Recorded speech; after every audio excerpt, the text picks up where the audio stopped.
Hi, I'm Liraz. I'm going to be giving a talk about retroactive grants, which is something that I have been working on recently with some friends in the ecosystem.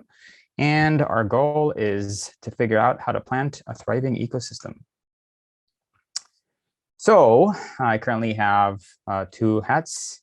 One is trying to push forward retroactive grants from concept to practice. And then setting an example and iterating on it so other projects can do that as well. And in my second role, I am coordinating the team that has been developing the gas station networks and has some other interesting things in the pipeline. Currently, what I'm going to be presenting today is ideas that I cannot fully take credit for.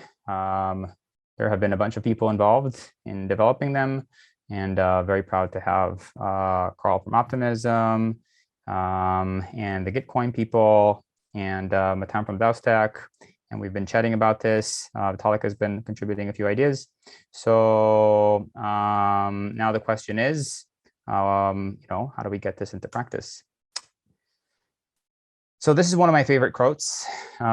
Society grows great when old men plant trees whose shade they know they shall never sit in. And the question is, well, how do we grow great as a society within the Ethereum community? So I feel like I'm qualified to talk a little bit about this because I worked very closely with the team that was developing and is still developing public goods for Ethereum. And it was very, very hard.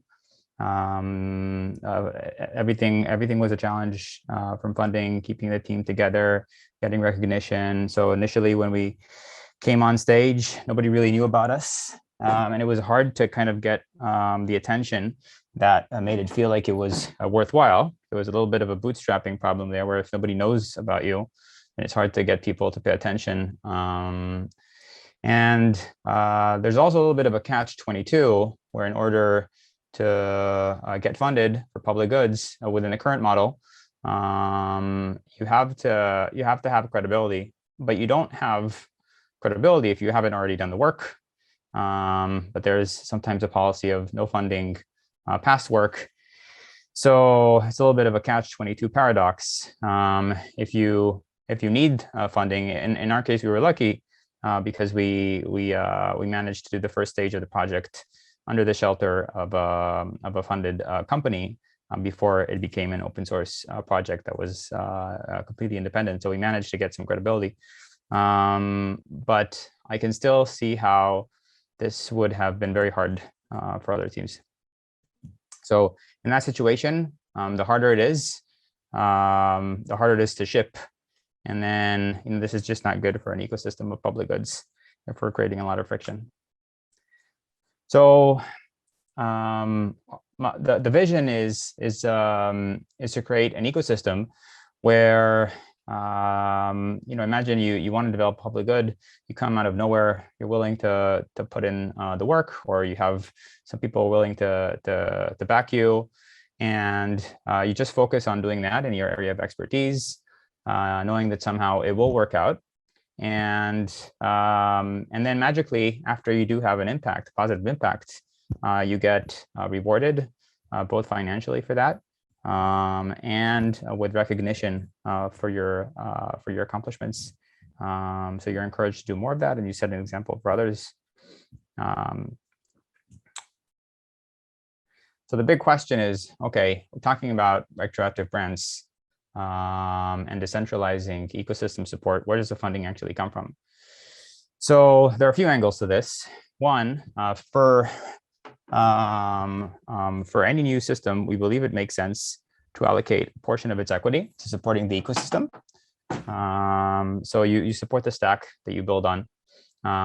With the gas station network, we allocated 5% of our tokens to ecosystem support.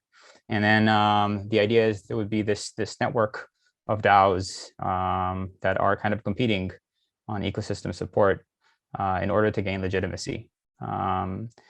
The other route would be to do NFT fundraisers for grant programs. This has been done recently and has been reasonably successful. So that's another option. But oh, sorry. So sorry. So another option is that seems to appeal to some companies that I talk to is basically, they already have marketing budgets, but the question is, wouldn't you rather spend the money on something that has a positive externality and promote your brand by supporting the ecosystem? That seems to have more of a bang for your buck potentially than just paying for advertising. The other problem that community support, ecosystem support could solve and be a source of funding for is with recruiting. And it's very competitive right now. And if you're not well known, it's hard to hire people. You might end up kind of chasing after the people who are most mercenary instead. If you find people that are already doing public goods for the right reasons, they're intrinsically motivated, and you develop a relationship with them, it's easier to have a conversation about, well, maybe you want to work on other things as well in the future. So the key principles, I'm going to try to breeze through this because we don't have a lot of time. But the key principles is first, impacts are more powerful, more meaningful than prospects. It's much easier to anticipate. It's much easier to evaluate than to anticipate.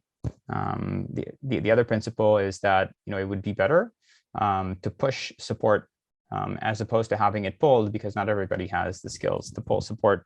And we want to encourage people who have domain expertise and maybe they're not super social. And then that makes the developing of public goods more inclusive. It's not an exclusive club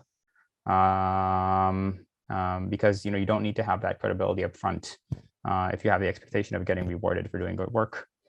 And if we manage to create the right examples, well, we can inspire future contributions, and we get a lot of leverage on doing that. So inspiration is a higher leverage potentially than perspiration. And it would be ideal to do this not only in one program, but have an ecosystem of programs. So we have diversity, and we have different domain expertise and different opinions about what is valuable.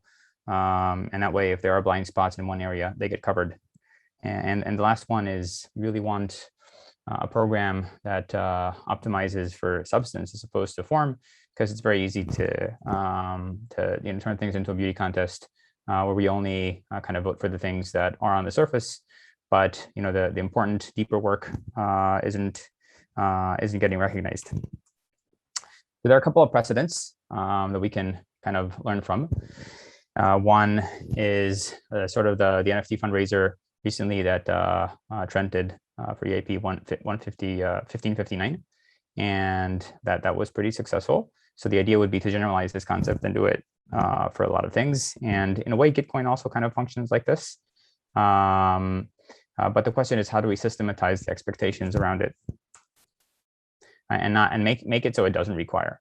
So very quickly, there are a lot of things that we can optimize, but we think the simplest program would be to start just with an MVP, experiment, iterate on that. You can have a policymaker. The policymaker kind of delegates to domain experts. The domain experts get suggestions from the community. They filter them, they curate them, and we created a Gitcoin campaign. And at the end of the process, we mint NFTs with everybody that contributed from start to finish. So the grantees, they get support and they get funding. So you get the recognition, and we could do it in the context of something that works kind of like the crypto Oscars, which could be cool. Beyond that, there are many ideas for how to scale it. We could have public good tokens, and we could have a lot of things. And ideally, we could just kind of pull all the dependencies, even outside of crypto. So grantees, they kind of point to the stack that they are supported by, and they contribute some of the funds that they get back. We could automate this with smart contracts. And therefore, in a way, we could pull the entire open source ecosystem into the program. We could hold the funds in reserve before they get onboarded. But afterwards, they would have a reason to use the tools we're creating. So we're creating one of the first retroactive grants programs. I'm going to try to systematize this and announcing soon a Gitcoin side round. And we would like your ideas on who deserves support. We're thinking of focusing on the projects that are most impactful, yet most underrated, because that would get more have more of a bang for the buck. And we have some ideas, but it would be great to have the community's input on it. So join us on the grants channel on our opengsn.org Discord. And happy to answer any questions as well. We can develop this model together and iterate. And everybody thrives together. Thank you.